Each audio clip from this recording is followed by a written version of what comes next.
Practices. GP practices provide most of this country's general care. They are also critical to enable patients to get to the right bits of the NHS, as they have a detailed knowledge of local services.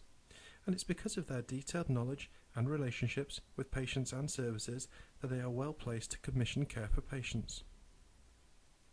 So Gateshead practices, represented by the coloured dots, come in many different types. There are some small, some large, and there are many different styles between practices.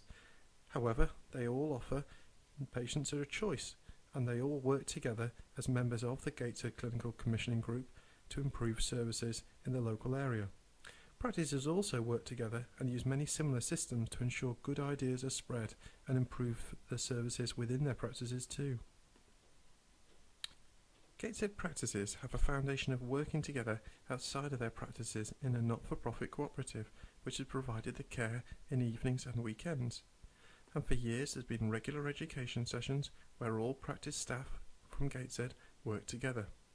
At these events, practices can meet together and build relationships, share ideas and learn together. Nurses, nurse practitioners, healthcare assistants, GPs, practice managers, administrative staff learn together and in mixed groups. We also do separate workshops for our local groups to bring groups of local practices together with other local providers to help having a local focus. Staff from local hospitals, the council, charities and many others are invited to both these local groups and some of the general education so that our Gateshead Health community can come together, develop relationships and work better together. A key part of these events is to get the feedback from practices and hear issues that are happening for patients. We can use these ideas and improvements to improve local services.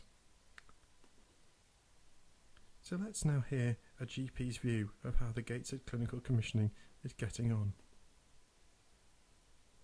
Being a member of the Gateshead CCG is really one of involvement because the amount of communication that we get from our GP leads is absolutely spot on.